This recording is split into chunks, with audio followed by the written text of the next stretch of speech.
And welcome in to Off Air with Amy. I'm Amy Wood, and so glad that you're with us this week because we've got a lot to talk about. There's a new year on the horizon. 2026 has arrived, and we are ready to kick into gear, right? To figure out how exactly we make this year one that makes a difference in our lives. I've got somebody coming next time that's going to talk about slow boarding. But first, I wanted to talk about giving back. At this time of the year, you know how tough it's been during the holidays and with the economy the way it has been for some families, to really get food on the table and just make ends meet. And the new year is here, the Christmas bills are coming, everything's getting tough to manage, and the food need is greater than ever. So I'm pulling in one of the top people running a nonprofit in our area. She's with Harvest Hope Food Bank, the CEO of the organization, Erin Rowe, to talk about really what we can all do to make a difference, not only with giving food, but also giving some of our time. Right. So we have with us Erin Rowe, who is with the Harvest Hope Food Bank.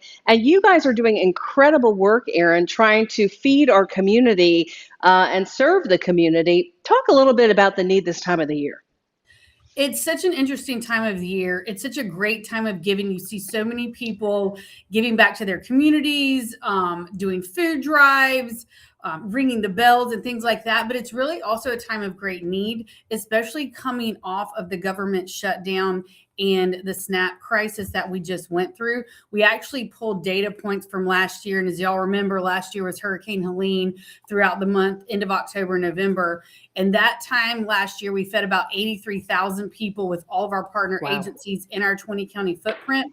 When I pulled the same data this year, we were at 150,000 people. So there's a great need in South Carolina, and people are really struggling to eat. And you know, we think about it a lot, the holidays, right? I mean, our hearts are warmed up and everybody's thinking of others, as we should do all the time. But, you know, life is busy and people get distracted. And now people have holiday bills. So not only do the people in the community who need the help have holiday bills, but the givers do too. So what's your advice about good ways you can kind of make a difference if you are on a tight budget? I mean, there's volunteer power that's needed as well, right? 100%. We need our volunteers year round. And this is a great time of giving. Like I said, it's such a generous time of year. It's centered around food, it's centered around family and love. But people do eat 365 days a year. And we do see a dramatic drop in involvement in January, February, and March. Everyone who's making a New Year's resolution, I'm going to throw out there, make a New Year's resolution to give back consistently too, whether that's once a month, whether it's once a week, whatever your schedule allows. There's a lot of amazing companies in the upstate that match employee giving. So even if you committed to giving $20 a month, if your employee gave 20 as well, that's really changing someone's life. There's a lot of great companies in the upstate that pay their employees to go volunteer. And I truly, truly encourage y'all to use those benefits with the companies that you're working for and come help us pack boxes at Harvest Hope, help us sort our produce, help us feed our neighbors here in South Carolina. When it comes to the community and the people you're serving, I know the stories of people, you meet people, and I know you're across South Carolina, but since we are in the upstate, can you think of some of the sort of typical clients that our viewers may not realize are part of the scenario of who's hungry right now? That's a great question. A lot of people have an idea of what hunger looks like, and there's really not a face of it. I will say hunger looks like seniors right now in our communities. A lot of our seniors are truly struggling with food insecurity, and hunger looks like kids in our state. We have one of the highest rates of food insecurity in the country, and you don't have to create stories around that. We do get asked, are you just feeding homeless people? We do feed a lot of our unhoused population, of course, but the majority of our people that are utilizing our services and the services of our agencies are working families that just can't make it to the end of the month. Yeah, and everyone's talking about affordability, from the politicians to the rest of us, just trying to go to the grocery store and being shocked at the end of the counter if you can have that luxury of being able to go and buy groceries. So let's talk about the things people can bring, the kind of help you actually need that really is sustaining food, healthy food, good stuff that'll keep these young people, our seniors, and everybody else who needs a little hand right now well fed. We really are looking for those shelf stable items that you feed your own family. If you think of the components that create meals, rices, pastas, soups, canned veggies, canned proteins like tuna and chicken, that allows our neighbors who are really struggling to maybe just have to go buy one or two more items to create an entire meal. That's really what we're looking for. We can't take dairy products or poultry or meats or things like that. I do say this jokingly, but it's happened. I don't need your great grandmother's pie filling from 1925. We're just going to have to throw it away. But there's great products that you would feel comfortable feeding your family because we are feeding people and it is food, and we have to be careful about what we give out. Yeah, absolutely. And talk a little bit about the gratitude that you see expressed from folks. I think especially I've heard people say it happened during COVID, and I think it's happening again right now with the economy, where people who have never, ever in their life had to ask for help are showing up. And that's a very humbling experience. It's kind of a life-changing moment for people. I'm sure you've seen some of this play out. I actually talked to a lady today. I went and spoke to a Kiwanis Club. Hmm. And you think about the Kiwanis Club, it's a great philanthropic organization. Sure. And I was speaking, and the lady stood up and she goes, I lost my job several years ago, and I had nothing to eat. And I went to Harvest Hope, and she told me, I actually started crying. She told me the story. It was her birthday. And when she came to our food bank to get some assistance, she was like, it's my birthday. And we do have birthday cakes because of a great retail Oh, partners that donate all of their bakery items that they can't sell. So they give them to us. And we were able to provide her with a birthday cake. And wow. that was so impactful for her. She's like, you're one of my first donations that I give to every year because I know what it means to actually lose a job that I've been working my entire life and not know what else to do. And I couldn't eat. And I just went to y'all and had a great experience. So that was really touching to hear today. It was needed. It helps to, get the juices going, get you back energized because a lot of people are needing our services right now. Absolutely. And say you're somebody, you're one of those sort of leaders in your own little community, your own little world, and you're like, we all need to do something. And you run up against somebody who's saying, get a job, and the stuff, the critical stuff you hear in social media comments and that kind of junk. How do you suggest someone sort of fight back against that narrative? That's a great question. We deal with this a lot. I think people create stories about need so that they don't have to deal with it because someone's in a situation because it's their fault. They're a drug user. They don't work. It's their fault. They're hungry. I don't, as a person, have to do anything, or I can validate not doing anything. Mm-hmm. The reality of the people that come to us are seniors who are on a fixed income. Sure. That after paying rent and electric and water and gas and all of that have $50 left to eat the entire month. We have a lot of working families that had something just happen.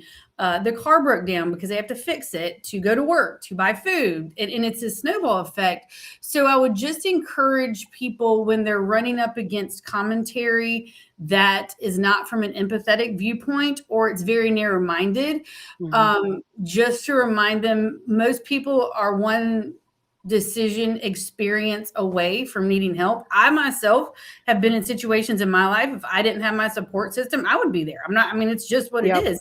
And most people who have not had to use services like this have had an experience that was out of their control, but somebody was there for them to help them. That is us. That's our role. In case they didn't have a family member, in case they didn't have a friend. That's our role as Harvest Hope, to be there for those people in that moment to help them bridge that gap so they can stay in their home, so they can stay employed, so they can feed their kids and go to work. Yeah. And this time of the year too. So we're hitting the new year, right?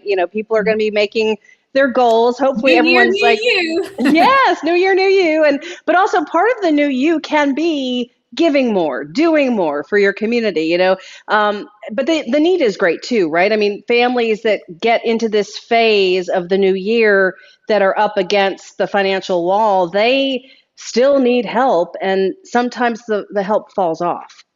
And what happens if you think through that, there's a need consistently throughout the year. In the winter Sure. months, you usually have a higher electric bill. I know mine's higher. Yes. Kids, there's a lot of sickness going around. So think about if you're a working family and you don't have sick time, but your kids, you're going to have to take unpaid PTO, Yep. watch your child. There's lots of things like that happen that cause outline expenses that you're not normally used to. The other thing that we see is because the giving is down, and it's just what it is. People don't volunteer as much, they don't donate as much, they don't do as many food drives. Our shelves don't have as much food as they normally do too. So it's a very lean time of year when a need is increased. And that's why I really encourage everybody, especially if you work for these amazing companies that offer these benefits, take advantage of it. Turn your $5 to $10 every month to Harvest Tip. Use your paid, you get paid. Don't go to work and come volunteer with us for 2 hours because your company's encouraging you to use that. And I think a lot of people don't take advantage of those benefits. And even doing it monthly is going to make a vast difference to somebody's life. And all you bored retirees, because I know you're out there, y'all head on down there. Come on down, because there's a lot of good places to go and help out in the community. Erin, I remember watching you during the SNAP benefit crisis, during the news conferences, and you were so good at explaining the need. And so when I thought about doing something like this, I was like, we have to talk to you because it really is, like you say, it's all year long. It is. And I love this time of year in the giving aspect. But I just like to gently remind people that people still eat in January and there's still need in January. And don't just put your empathy on a shelf until next November, but let's make it a year-round commitment and New Year's resolution to really change somebody's life. Yeah, absolutely. Thank you so much. Thank you very much for having me. I appreciate it. When we come back today, I've got someone very special who is a pro when it comes to wealth management. You want to go into 2026 cashing in, right? So we're going to take a look when we come right back. Welcome back into Off Air with Amy. I'm Amy Wood. So glad you're watching today. Going into 2026 strong economically with your plan in place is really big. And sometimes we come off of Christmas and maybe we overspend a little bit and have some challenges financially. And so we want to know, how do we do this in a financially responsible way? How do we show folks that, yes, we are managing our money well and that we will have the money to be able to do the things we want to do down the road if we just take the appropriate action now? Well, I pulled in the man who is the founder and the CEO of Alloy Wealth Management. We're talking about Mark Henry, and he's here to share his wisdom so that your 2026 can be the best year yet. Welcoming in Mark Henry. He is a financial expert who we are pulling in to help us prepare for the year ahead. 26 will be here in a blink of an eye. Christmas is like already here. And as we close out the year, what kind of things should we be doing? Are there financial tasks that we need to take care of and pay attention to? Yeah, it's actually a great time to do it, but our calendars are pretty jam-packed. But there are a few things we definitely want to look at before December 31st, so time is ticking quickly. One of those would be Roth conversions. Now, a lot of times when people think about the Roth, they're like, oh, Mark, I make too much money to put it in a Roth. Well, when it comes to a conversion, that's taking money out of your 401, your 403, that alphabet soup of retirement accounts, IRAs. There is no limit other than how much tax you want to pay. But those conversions need to be done by December 31st. Okay. So that's a big deal to help fund your Roth. Now, an actual contribution, which means you're just taking money you've saved and putting it in a Roth, yeah, those can be limited by how much money you make and things, but you actually have until tax filing to actually do those. So those can be done next year, no panic. But a conversion got to be done by December 31st. Important to know. So let's talk about what we need to know if we have overdone it for Christmas. If we have overspent and gone beyond our budget, we have maybe some credit card debt now hanging over our head. What do you suggest we do to kind of get things back on track for 26? Well, it's certainly the New Year's coming, and a lot of people want to do that thing called New Year's resolutions and stuff. I find the best time to start a new plan or to start a new habit or a healthy habit or a financially good habit was actually yesterday. Sure. The next best time is today. So we don't have to wait till January 1st. However, it's almost here. So let's use that as the time. We don't want to end up next year like we are today. A lot of times people find themselves in a place they don't want to be. But I would ask them, where was your plan to be someplace else? Oh gosh, I don't have that. Well, let's Yeah. get that. So if we find ourselves in debt and we have credit card debt, high interest credit card debt, and it needs to go away. Personally, I like the snowball method. The snowball method is we find extra money, all the streaming services that we use kind of sometimes that come automatically out of our account. Let's cut all that stuff out. Let's look at where the money's going. Let's cut things to get more cash available, maybe take on a part-time job or something if we have to. Then let's take the smallest credit card balance we have and let's pay everything we can on it and pay the minimums on all the others. So that's really bad because they're growing a lot of interest, but we're going to tackle that small one. And then guess what happens? You get a win when it's paid off quickly.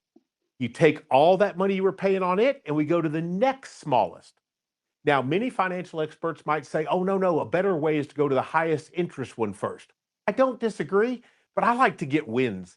And most people need that in this journey of getting out of debt. So when you do the snowball method, you start getting wins and it feels like you're actually going to accomplish something. Yeah, and you get that win, which then motivates you to get another. It's Right, kind of addictive, exactly. isn't it? It It is can be addictive. addictive. Yeah.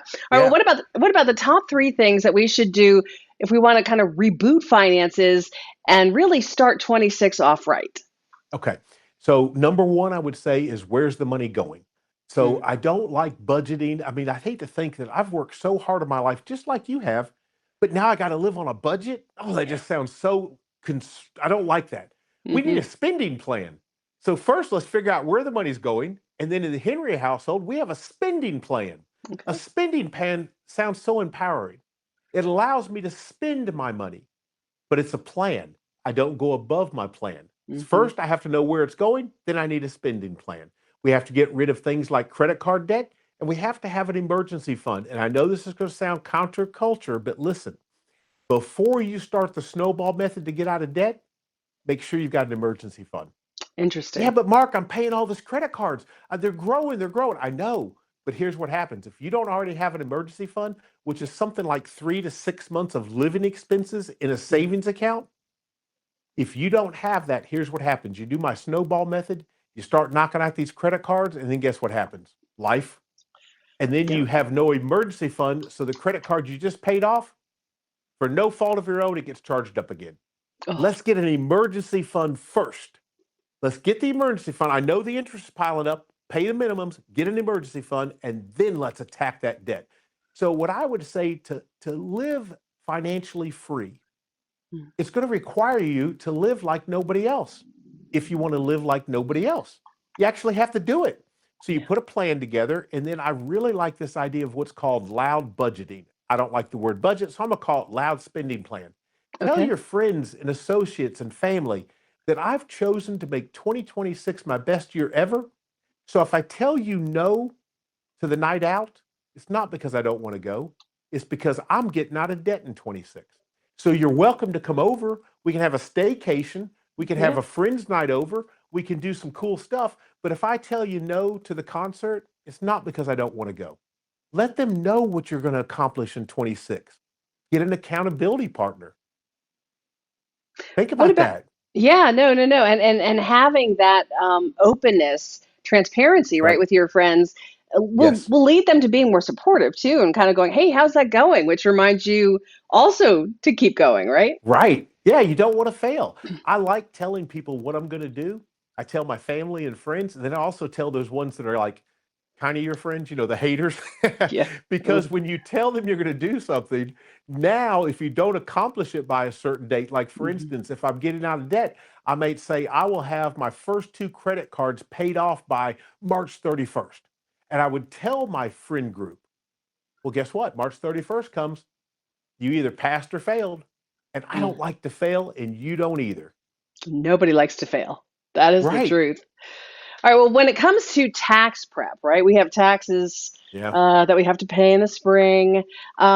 What do we want to do in terms of tax prep as we approach 26 and sort of plan for it and Yeah. adjust things so that we're ready?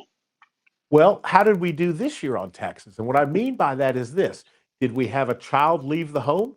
Can we no Mhm. longer declare them as a dependent? Did we add a child for a young family? Have we adjusted our taxes? Here's the goal when it comes to taxes, I feel like. I want to owe less than $5,000. And if I get a refund, I want it to be less than 5,000 coming back. Here's Mhm. why. If I get back more than five, I let the government use my money all year for free. And if I owe more than five, I'm really upset because that's a big check and I don't want to write it. Some families might do that at 2,000, but we need to discuss what it is. So first off, what was our withholdings? When's the last time we looked at them? And I find December a great time to start making those tax adjustments. And on another subject, I want to make sure this gets in here.